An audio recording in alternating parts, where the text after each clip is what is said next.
আজকে Facebook live ক্লাসের এই সেশনে সকলকে স্বাগত জানাচ্ছি। আমি মোহাম্মদ মোশাররফ হোসেন, ইনস্ট্রাক্টর পাওয়ার, ঢাকা পলিটেকনিক ইনস্টিটিউট। আজকেও গত দিনের মতো আজকেও আমি যে বিষয়টি নিয়ে আলোচনা করব তা পাওয়ার টেকনোলজির চতুর্থ পর্বের automotive suspension brake steering and transmission system, subject code 67142। আমাদের আজকের আলোচনার টপিক দশম চ্যাপ্টার, ফ্রন্ট এন্ড জিওমেট্রি বা স্টিয়ারিং জিওমেট্রি। মূল আলোচনার আগে আমরা গত ক্লাসে যা আলোচনা করেছিলাম সেটা একটু দেখে নিব। গত ক্লাসে আমরা আলোচনা করেছিলাম পাওয়ার স্টিয়ারিং সিস্টেম সম্পর্কে। সেখানে আমরা জেনেছি পাওয়ার স্টিয়ারিং সিস্টেম কী, পাওয়ার স্টিয়ারিং সিস্টেমের পারপাসটা কী, পাওয়ার স্টিয়ারিং সিস্টেমের যে কম্পোনেন্টগুলো ছিল সেগুলো কী এবং এগুলোর কাজ কী, পাওয়ার স্টিয়ারিং সিস্টেমের প্রকারভেদ এবং বিভিন্ন প্রকার পাওয়ার স্টিয়ারিং সিস্টেম কীভাবে কাজ করে সেগুলো আমরা জেনেছি। আজকে আমরা স্টিয়ারিং জিওমেট্রি সম্পর্কে জানব। আজকে আমাদের এই লেসনের আউটকামসগুলো হবে, অর্থাৎ লেসন শেষে তোমরা যা পারবে। তাহলে ফ্রন্ট এন্ড জিওমেট্রি কি তা ব্যাখ্যা করতে পারবে। ফ্রন্ট এন্ড জিওমেট্রিকে প্রভাবিত করে যে সকল বিষয়, এই বিষয়গুলোর বর্ণনা করতে পারবে, সেগুলো কি তা বলতে পারবে এবং এগুলো বর্ণনা করতে পারবে। হুইল অ্যালাইনমেন্টের সুবিধাসমূহ বলতে পারবে। স্টিয়ারিং জিওমেট্রি যে ফ্যাক্টরগুলো অ্যাফেক্ট করে, যে ফ্যাক্টরগুলো প্রভাবিত করে, ফ্যাক্টরগুলোর মধ্যে camber angle, castor angle, kingpin inclination, included angle, to in, to out, on turn, এই বিষয়ে এই টার্মগুলো বিস্তারিত বর্ণনা করতে পারবে। শুরু করা যাক। প্রথমে ফ্রন্ট এন্ড জিওমেট্রি, এটাকে স্টিয়ারিং জিওমেট্রিও বলে। ফ্রন্ট এন্ড জিওমেট্রি বা স্টিয়ারিং জিওমেট্রি বলতে আমরা বুঝবো একটা অ্যাঙ্গুলার রিলেশনশিপ, অর্থাৎ কৌণিক একটা সম্পর্ক front wheel attaching part, vehicle frame এবং রোড, অর্থাৎ সামনের দুই চাকা, এই দুই চাকা সংযুক্তকারী বিভিন্ন উপাংশসমূহ এবং ভেহিকেলের ফ্রেম এবং রোড এর মধ্যে যে কৌণিক সম্পর্ক, এই সম্পর্ককেই বলা হয় স্টিয়ারিং জিওমেট্রি বা ফ্রন্ট এন্ড জিওমেট্রি। অর্থাৎ মোটরযানের সামনের দুই চাকা, কিং পিন, স্টিয়ারিং বল জয়েন্ট, ফ্রেম, স্টাব এক্সেল এবং রোড সারফেস ইত্যাদির মধ্যে যে কৌণিক সম্পর্ক আছে, এই কৌণিক সম্পর্কটাই হলো স্টিয়ারিং জিওমেট্রি বা ফ্রন্ট এন্ড জিওমেট্রি। অনেকে আবার এটাকে হুইল অ্যালাইনমেন্ট অ্যাঙ্গুলারিটিও বলে। এই হুইল অ্যালাইনমেন্টটা সম্পর্কে একটু জানা দরকার। সেটা হুইল অ্যালাইনমেন্টটা কি? এই যে কৌণিক সম্পর্কের কথা বললাম, এখানে যে কোণগুলো আছে এই কোণগুলোর অ্যাডজাস্ট করা এমনভাবে যাতে করে মোটরযানের হুইল রোড সারফেসের সাথে পারপেন্ডিকুলার বা একদম খাড়া বা একদম উলম্ব অবস্থায় থাকে এবং পরস্পর সামনের দুই চাকা পরস্পরে প্যারালাল অবস্থায় থাকে। এটাই হলো হুইল অ্যালাইনমেন্ট। হুইল অ্যালাইনমেন্টের প্রয়োজনীয়তা বা স্টিয়ারিং জিওমেট্রিকে প্রভাবিত করে যে বিষয়গুলো, সেগুলো আমরা একটু জেনে নিই। যে প্রভাবিত করে কোন বিষয়গুলো, বিভিন্ন বিষয় আছে যে বিষয়গুলো আমার স্টিয়ারিং জিওমেট্রির ভিতরে, অর্থাৎ এই যে জিনিসগুলো বললাম যে সামনের চাকা, এগুলোর সাথে এই চাকা সংযুক্তকারী যে যন্ত্রাংশগুলো আছে এগুলোর ভিতরে সংযুক্ত হয়ে এই স্টিয়ারিংয়ের স্টাবিলিটিটাকে, গাড়িকে সঠিক দিকে পরিচালনা করা, তারপরে গাড়ির চালানোর যে কোয়ালিটি, এগুলোকে প্রভাবিত করে এবং গাড়ির চাকার যে টায়ারের ক্ষয়ের সাথে সরাসরি যুক্ত থাকে। এই কিছু বিষয়, এই বিষয়গুলোই মূলত আমার স্টিয়ারিং জিওমেট্রিকে প্রভাবিত করে।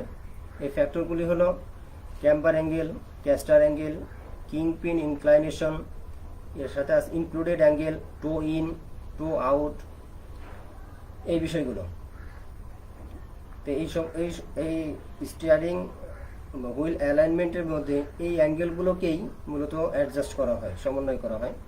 আর এই অ্যাডজাস্ট করার মাধ্যমে, হুইল অ্যালাইনমেন্ট করার মাধ্যমে যে সুবিধাগুলো পাবো তার মধ্যে প্রথমেই আমরা একটা সুবিধা পাই, সেটা হলো সিস্টেমটাকে ইমপ্রুভ করে, আরও উন্নত করে। এতে করে চাকাকে সঠিক দিকে ধরে রাখতে সাহায্য করে। চাকাকে খুব সহজেই ডানে বা বামে ঘোরানো যায়। আবার মোড় নেবার পরে চাকাকে খুব সহজেই আবার সোজা অবস্থানে নিয়ে আসতে সাহায্য করে। এরপর মোটরযানকে খুব স্মুথলি ড্রাইভ করা যায়, আরামপ্রদভাবে চালানো যায়, এমনকি এক হাতেই স্টিয়ারিংটা পরিচালনা করা যায়, এতটা সহজ হয়ে যায়। এর সাথে আছে ফুয়েল এফিসিয়েন্সি। হলো এটা একটা রিসার্চের রেজাল্ট। এটা রিসার্চ করে দেখা গেছে যে গাড়িতে হুইল অ্যালাইনমেন্টটা সঠিক আছে, আবার একই রকমের একটা গাড়ি যেটাতে হুইল অ্যালাইনমেন্টটা সঠিক নাই, এই দুই এরকম গাড়ির মধ্যে রিসার্চ করে দেখা গেছে যে গাড়ির হুইল অ্যালাইনমেন্টটা সঠিক থাকে তার ফুয়েল কনজামশনটা প্রায় 10% কমে আসে। আমরা বলতে পারি এটা যে হুইল অ্যালাইনমেন্ট যদি সঠিক করা হয় তাহলে এটা ফুয়েল এফিসিয়েন্সি হবে। ফুয়েল কনজামশন কমে আসলে ফুয়েল এফিসিয়েন্সি পাওয়া যাবে। আর টায়ারের ক্ষয়টাও কমে আসে। টায়ারের ক্ষয় কমে যাওয়ার কারণে টায়ারটা লাইফটা বেড়ে যায়, এটা লং লাস্টিং করে। এবার আমরা ওই ফ্যাক্টরগুলো নিয়ে আলোচনা করব। প্রথমেই ক্যাম্বার অ্যাঙ্গেল।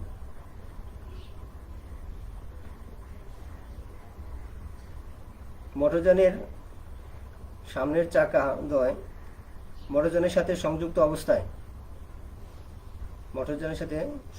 অবস্থায় চাকার সেন্টার লাইন এবং এই হুইলের একটা ভার্টিক্যাল লাইন আছে, ভার্টিক্যাল এক্সিস, এই দুইয়ের মাঝে যে কোণ উৎপন্ন হয়, যখন আমরা এটাকে সামনে থেকে দেখব, গাড়ির সামনে থেকে দেখব, তখন আমরা এই কোণটা দেখতে পাবো যে মোটরযানের সাথে হুইল সংযুক্ত অবস্থায় হুইলের সেন্টার লাইন এবং হুইলের ভার্টিক্যাল এক্সিস, এই দুইয়ের মাঝে যে কোণ উৎপন্ন হয় এই কোণটাকে আমরা বলি ক্যাম্বার অ্যাঙ্গেল।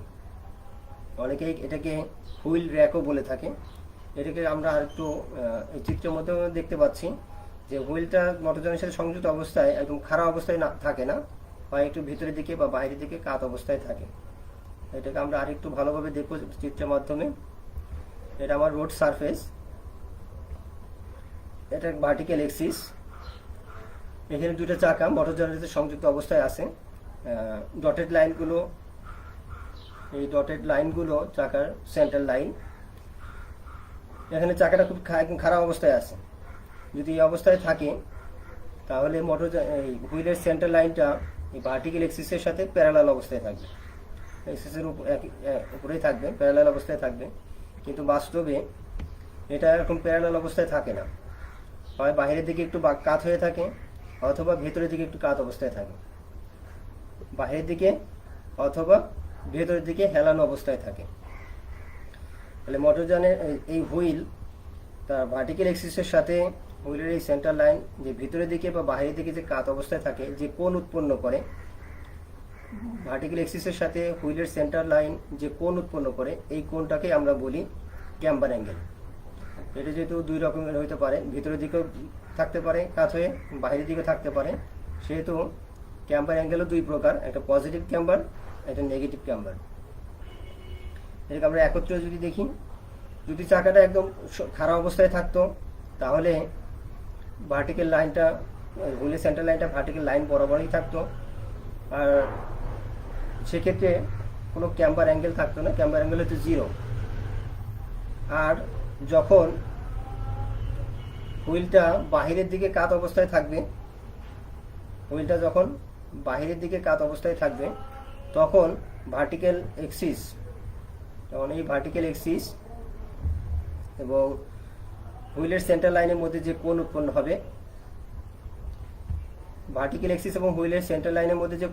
হবে, তাকে বলা হয় পজিটিভ ক্যাম্বার। এবং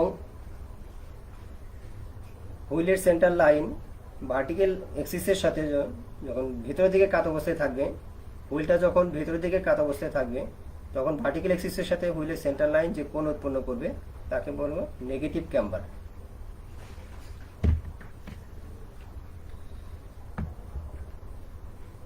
এই ক্যাম্বার অ্যাঙ্গেলের প্রয়োজনীয়তা,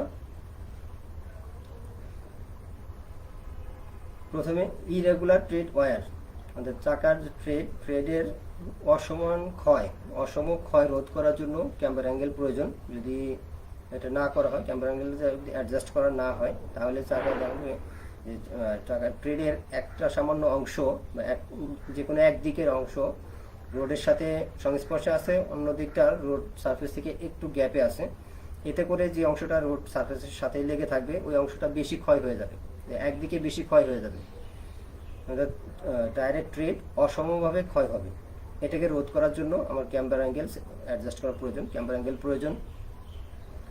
এরপরে স্টিয়ারিং ইফোর্টটাকে রিডিউস করার জন্য, অর্থাৎ স্টিয়ারিং পরিচালনার জন্য ড্রাইভার যে শক্তি প্রয়োগ করে এই শক্তির পরিমাণটাকে কমানোর জন্য, এতে কমে আসে যদি ক্যাম্বার অ্যাঙ্গেল দেওয়া হয়। আর ওয়ার্ক স্টিয়ারিং সিস্টেম অ্যাকুরেটলি এবং প্রিসাইসলি, যে স্টিয়ারিং সিস্টেমটা খুব সঠিকভাবে এবং সূক্ষ্মভাবে কাজ করতে সাহায্য করে এবং হুইলকে, চাকাকে ডানে বামে কাঁপতে বাধা দেয়। যদি ক্যাম্বার না থাকতো তাহলে ডানে বামে কাঁপতো, এই কাঁপতে বাধা দেয়। আর একটা হলো কিং পিন এবং স্টাব এক্সেল, এটা বেঁকে যাইতে বাধা প্রদান করে, বেঁকে যাওয়া থেকে রোধ করে। আমরা এই সুবিধাগুলো ক্যাম্বার অ্যাঙ্গেল থেকে পাবো।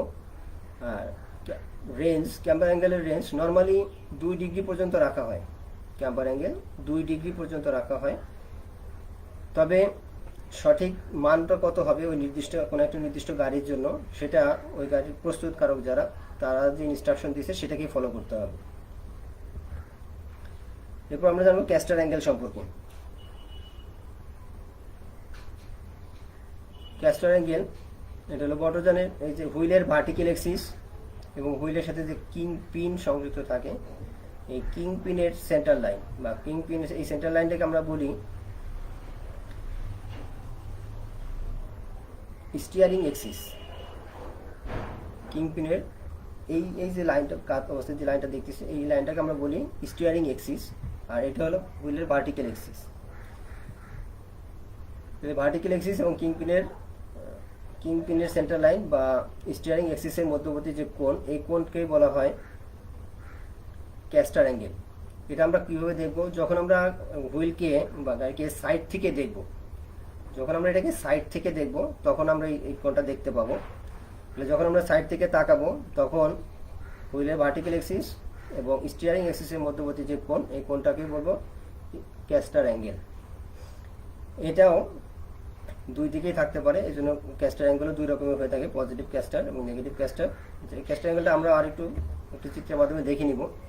কিং পিনটা যদি একদম ভার্টিক্যাল অবস্থায় থাকতো, খাড়া অবস্থায় থাকতো, তাহলে এরকম দেখা যেত যে হুইলের ভার্টিক্যাল এক্সিস, এই ব্লু লাইনটা হুইল ভার্টিক্যাল এক্সিস, আর রেডটা হলো কিং পিনের সেন্টার লাইন বা স্টিয়ারিং এক্সিস। যদি ভার্টিক্যাল অবস্থায় থাকতো ঠিক এরকম দেখা যেত, কিন্তু বাস্তবে গাড়িতে কিং পিনটা এই অবস্থায় থাকে না। হয় গাড়ির সামনের দিকে একটু কাত অবস্থায় থাকে অথবা পেছনের দিকে একটু কাত অবস্থায় থাকে, সামনের দিকে অথবা পেছনের দিকে একটু কাত অবস্থায় থাকে। তাহলে হুইলের এই ভার্টিক্যাল লাইনের সাথে কিং পিনের সেন্টার লাইন বা ভার্টিক্যাল এক্সিস যে কোণ উৎপন্ন করে সামনের দিকে বা পিছনের দিকে, এই কোণটাকে আমরা বলি ক্যাস্টার অ্যাঙ্গেল।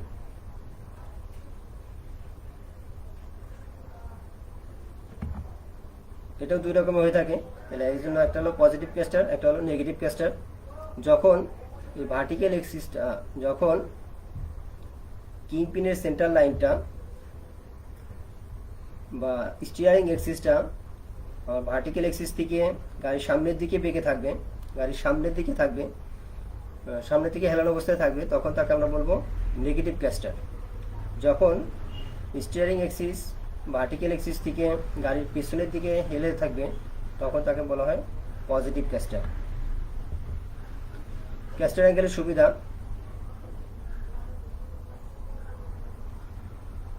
এটা হলো গাড়িকে সঠিক দিকে পরিচালনা করতে সাহায্য করবে, অর্থাৎ স্টিয়ারিং ডিরেকশন স্টেবিলিটি, গাড়ির স্টিয়ারিং স্টেবিলিটিটা মেনটেন করতে সাহায্য করবে।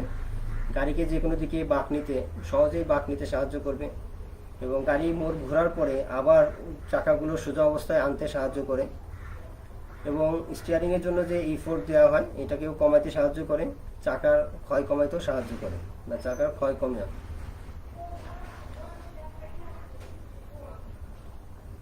ক্যাস্টার অ্যাঙ্গেলের রেঞ্জ, এটা সাধারণত 3 ডিগ্রি পর্যন্ত রাখা হয়, তবে 7 ডিগ্রি পর্যন্ত ব্যবহার করা যায় কোনো কোনো ক্ষেত্রে। এক্ষেত্রেও আমাদেরকে কোনো নির্দিষ্ট গাড়িতে ক্যাস্টার অ্যাঙ্গেল কত হবে সেটা জানার জন্য বা সেটা অ্যাডজাস্ট করার জন্য ওই গাড়ির ম্যানুফ্যাকচারার যারা তাদের ইনস্ট্রাকশনটাকে ফলো করতে হবে।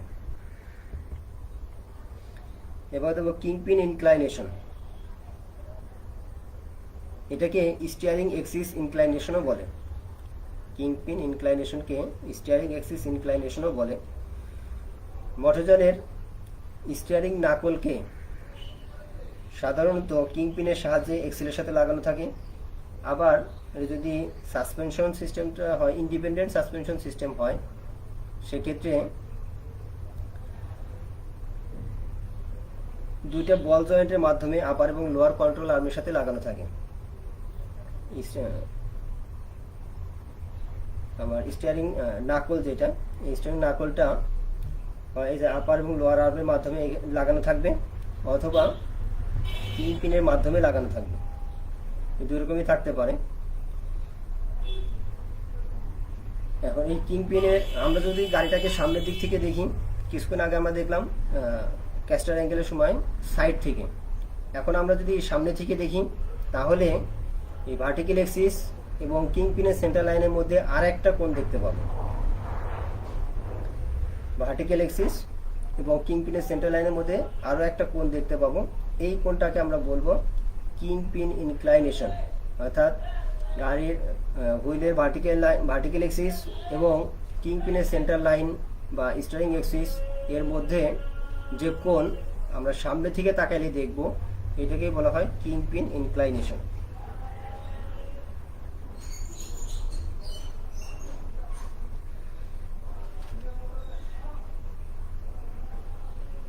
তাহলে আমরা এখানে দেখতে পাচ্ছি এটা আমার ভার্টিক্যাল এক্সিস আর এটা হলো স্টিয়ারিং এক্সিস। স্টিয়ারিং দুইটা, একটা হলো যে কিংপিন থাকলে কিংপিনের সেন্টার লাইনটাও স্টিয়ারিং এক্সিস, আর যদি কিংপিন এখানে না থাকে তাহলে যে দুইটা বল জয়েন্ট থাকে এই বল জয়েন্টের সেন্টার বরাবর যে লাইন, এই লাইনটাই হলো স্টিয়ারিং এক্সিস। এই দুইয়ের মাঝে যে কোণ, এই কোণটাই হলো কিংপিন ইনক্লাইনেশন। কিংপিন ইনক্লাইনেশনের প্রয়োজনীয়তা, এটাও অতিরিক্ত ক্যাম্বার অ্যাঙ্গেল যাতে না দিতে হয়, ওই ক্যাম্বার অ্যাঙ্গেলের পরিমাণটাকে কমিয়ে নিয়ে আসে। আর লো স্পিডে স্টিয়ারিং কার্য পরিচালনাটা বা স্টিয়ারিং পরিচালনাটা সহজ করে দেয়। কারণ হলো গাড়ি যখন লো স্পিডে থাকে বা একদম স্থির অবস্থায় থাকে, এই সময় যদি স্টিয়ারিংটা মুভ করানোর প্রয়োজন হয়, অনেক বেশি শক্তি প্রয়োজন হয়। এই কিংপিন ইনক্লাইনেশন এই শক্তিটাকে প্রয়োজনটাকে কমিয়ে নিয়ে আসে, অর্থাৎ কম শক্তি ব্যয়ী এটাকে পরিচালনা করা যায় তখন, এবং গাড়িকে মোড় নিতেও খুব এটা সহজ করে দেয়। আর স্টিয়ারিং স্টেবিলিটিটাও ইনক্রিজ করে, অর্থাৎ গাড়িকে সঠিক দিকে পরিচালনা করতে সাহায্য করে, গাড়ির সঠিক দিক নিয়ন্ত্রণে সাহায্য করে। কিংপিন ইনক্লাইনেশনের রেঞ্জ এটা 6 ডিগ্রি থেকে 8 ডিগ্রি পর্যন্ত রাখা হয় এবং দুই চাকাতেই একই রকম রাখা হয়, অর্থাৎ দুই পাশের চাকাতেই একই রকম রাখা হয় কিংপিন ইনক্লাইনেশন। তবে একটা বিশেষ বিষয় এখানে খেয়াল রাখতে হবে, সেটা হলো কিংপিন ইনক্লাইনেশনকে অ্যাডজাস্ট করা যায় না। যদি কখনো কিংপিন ইনক্লাইনেশন ত্রুটিপূর্ণ দেখা যায় তাহলে বুঝতে হবে যে চাকার স্পিন্ডল সংযোগকারী অংশ বা উপাংশগুলি বাঁকা হয়ে গেছে, এটাকে অ্যাডজাস্ট করা যাবে না। এবার ইনক্লুডেড অ্যাঙ্গেল। আমরা দেখলাম যে এটার ভার্টিক্যাল এক্সিস এবং এটার স্টিয়ারিং এক্সিস এর মধ্যবর্তী যে কোণ, এই কোণটা হলো কিংপিন ইনক্লাইনেশন বা স্টিয়ারিং এক্সিস ইনক্লাইনেশন। এই অবস্থায় আমার হুইল এটাও কিন্তু দুটো অবস্থায় থাকতে পারে, ভার্টিক্যাল এক্সিসের সাথে হয় গাড়ির বাইরের দিকে কাত হয়ে থাকবে অথবা ভেতরের দিকে কাত অবস্থায় থাকবে, দুই দিকে থাকতে পারে। তাহলে এখানেও ভার্টিক্যাল এক্সিসের সাথে হুইলের সেন্টার লাইন একটা কোণ উৎপন্ন করে, যেটাকে আমরা ক্যাম্বার অ্যাঙ্গেল বলছি। তাহলে এই দুইটা অ্যাঙ্গেলের সমষ্টি, দুইটা অ্যাঙ্গেল, অথবা আমরা এভাবে বলতে পারি যে স্টিয়ারিং এক্সিস এবং হুইলের সেন্টার লাইন, স্টিয়ারিং এক্সিস এবং হুইলের সেন্টার লাইন, এই দুইয়ের মধ্যবর্তী যে কোণ, এই কোণকেই বলা হয় ইনক্লুডেড অ্যাঙ্গেল। এই লাইন থেকে এই লাইন পর্যন্ত স্টিয়ারিং অ্যাক্সিস এবং হুইলের সেন্টার লাইন এর মধ্যবর্তী কোণটাই হলো ইনক্লুডেড অ্যাঙ্গেল। এটাকে সরাসরি পরিমাপ করার কোনো উপায় নেই, সরাসরি পরিমাপ করা যায় না। এটাকে পরিমাপ করতে হয় যে এখানে স্টিয়ারিং অ্যাক্সিস ইনক্লাইনেশন বা কিংপিন ইনক্লাইনেশন এবং এদিকে ক্যাম্বার অ্যাঙ্গেল, এই দুইটার সমষ্টিই হলো ইনক্লুডেড অ্যাঙ্গেল। দুটাকে আলাদাভাবে বের করে যোগ করতে হয়।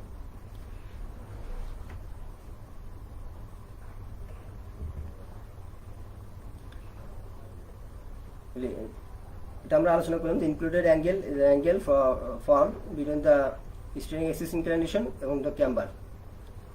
আর ইনক্লুডেড অ্যাঙ্গেল ডিরেক্টলি মেজার করা যায় না। আর এটা হলো কীভাবে পরিমাপ করা হয়, ইনক্লুডেড অ্যাঙ্গেল এর সাথে ইনক্লুডেড অ্যাঙ্গেল কীভাবে মেজার করি আমরা, সেটা হলো স্টিয়ারিং অ্যাক্সিস ইনক্লাইনেশন এবং ক্যাম্বার অ্যাঙ্গেল যোগ করে।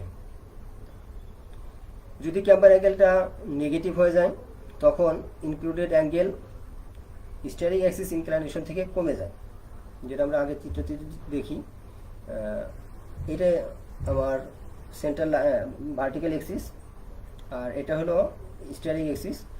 যদি ক্যাম্বারটা নেগেটিভ হয়ে যায়, অর্থাৎ এই ক্যাম্বারের এই হুইলের সেন্টার লাইনটা ভার্টিক্যাল অ্যাক্সিস থেকে এদিকে সরে আসে, তখন স্টিয়ারিং অ্যাক্সিস ইনক্লাইনেশন থেকে আমার ইনক্লুডেড অ্যাঙ্গেলটা কমে যাবে। আর যখন ক্যাম্বার অ্যাঙ্গেলটা পজিটিভ থাকবে, বাইরের দিকে সরানো থাকবে, তখন ইনক্লুডেড অ্যাঙ্গেলটা স্টিয়ারিং অ্যাক্সিস ইনক্লাইনেশন থেকে বেশি হবে, বড় হবে। আর included angle must be same from side to side when camber is different. আচ্ছা, ক্যাম্বার মান যদি চাকাতে পরিবর্তনও হয়, ক্যাম্বার অ্যাঙ্গেলটা যদি দুই চাকাতে কোনো পরিবর্তন হয়, তবুও এই ইনক্লুডেড অ্যাঙ্গেল সমান থাকবে। যেগুলো ভেতরের দিকের চাকার বা দিকের চাকার ক্যাম্বার অ্যাঙ্গেল একরকম হয়েছে, ডান দিকের চাকার ক্যাম্বার অ্যাঙ্গেল একরকম হয়েছে, কিন্তু ইনক্লুডেড অ্যাঙ্গেলটা তবুও সমানই থাকবে। যদি সমান না থাকে তাহলে বুঝতে হবে যে স্টিয়ারিং নাকল বেন্ড হয়ে গেছে, বাঁকা হয়ে গেছে। এবার আমরা দেখব টো ইন। টো ইন হলো, যদি গাড়িকে এখন আমরা উপর থেকে যদি দেখি তাহলে সামনের দুই চাকার সামনের দিকের যে দূরত্ব এবং পিছনের দিকের যে দূরত্ব, অর্থাৎ এই যে লাল যে লাইন দেখতে পাচ্ছি আমরা চাকার সেন্টার লাইন, এখানে চাকার সামনের দিকের দূরত্ব এবং পিছনের দিকের দূরত্ব, যদি সামনের দিকের দূরত্ব পিছনের তুলনায় কমে আসে তখন আমরা এটাকে বলি টো ইন। যখন সামনের দুই চাকার সামনের দিকের দূরত্ব পিছনের দিকের থেকে কমে আসে তখন এটাকে বলা হয় টো ইন। যেমন এখানে উদাহরণ হিসেবে দেখানো হয়েছে যে সামনের দূরত্ব আছে 79 ইঞ্চ, পিছন থেকে দূরত্ব আছে 80 ইঞ্চ, তাহলে এখানে টোটাল টো ইন পাবো আমরা 1 ইঞ্চ। টো ইনের প্রয়োজনীয়তা, যদি টো ইনটা সঠিকভাবে অ্যাডজাস্ট করা না হয় তাহলে যে সমস্যাগুলি হতে পারে যে টায়ার ট্রিডের মধ্যে স্ক্র্যাচ পড়তে পারে, আঁচড়ের মতো দাগ হতে পারে, আঁচড় পড়তে পারে। তারপরে টায়ার ট্রিডের বাহিরের দিকের অংশ বাহিরের দিকে বেশি ক্ষয় হয়ে যাবে, দ্রুত এবং বেশি ক্ষয় হয়ে যাবে। এরপরে হুইল স্লিপ করবে। আর স্টিয়ারিং স্টেবিলিটিটা, অর্থাৎ গাড়িকে সঠিক দিকে পরিচালনা করাটা কঠিন হয়ে যাবে, সঠিক দিকে পরিচালনা করা যাবে না।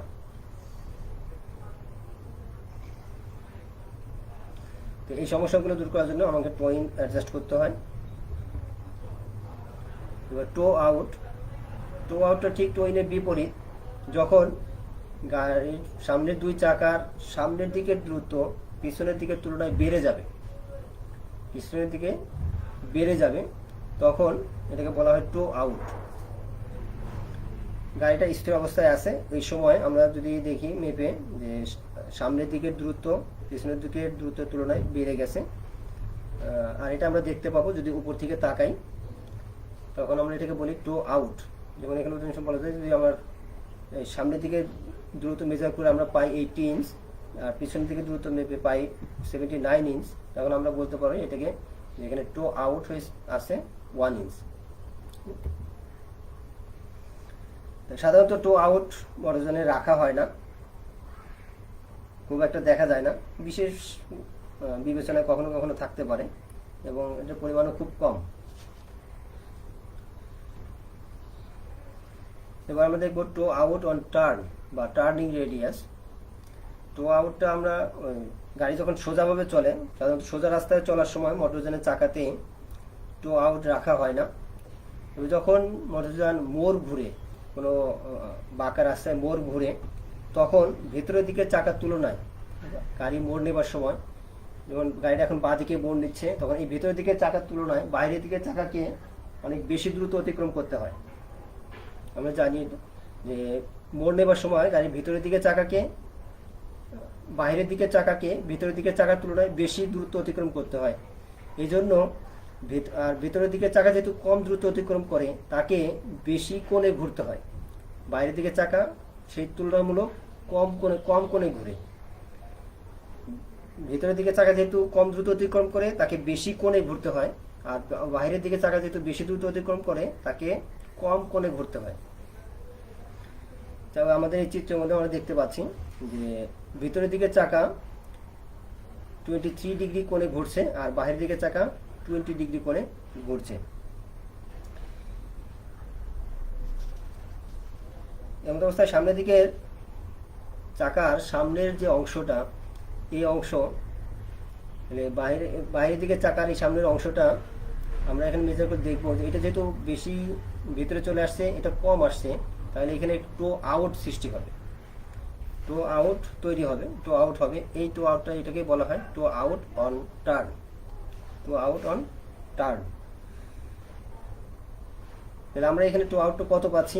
আমরা এখানে দেখতে পাচ্ছি যে এটা ঘুরতেছে 23 ডিগ্রি, এটা ঘুরছে 20 ডিগ্রি। তাহলে এখানে টো আউটের পরিমাণ হবে 3 ডিগ্রি পরিমাণ, 3 ডিগ্রির সমান। এটাকেও অ্যাডজাস্ট করা যায় না।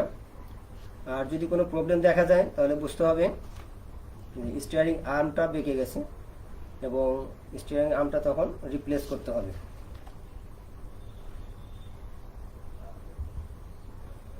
আজ এই পর্যন্তই এই চ্যাপ্টারে। নেক্সট লেসনে বা নেক্সট ক্লাসে আমরা 11তম চ্যাপ্টার নিয়ে আলোচনা করব, যেখানে থাকবে ব্রেক সিস্টেমের ফিচার্স বা বৈশিষ্ট্য। আজকে যে আলোচনা হলো এর মধ্যে যদি তোমাদের কোনো কোয়ারি থাকে, জানার থাকে, তাহলে তোমরা আমার সাথে ইমেলের মাধ্যমে যোগাযোগ করতে পারো বা মোবাইলেও যোগাযোগ করতে পারো। আজ এই পর্যন্তই, আবার দেখা হবে পরবর্তী ক্লাসে। এই পর্যন্ত সকলে ভালো থাকো, সুস্থ থাকো। আল্লাহ হাফিজ।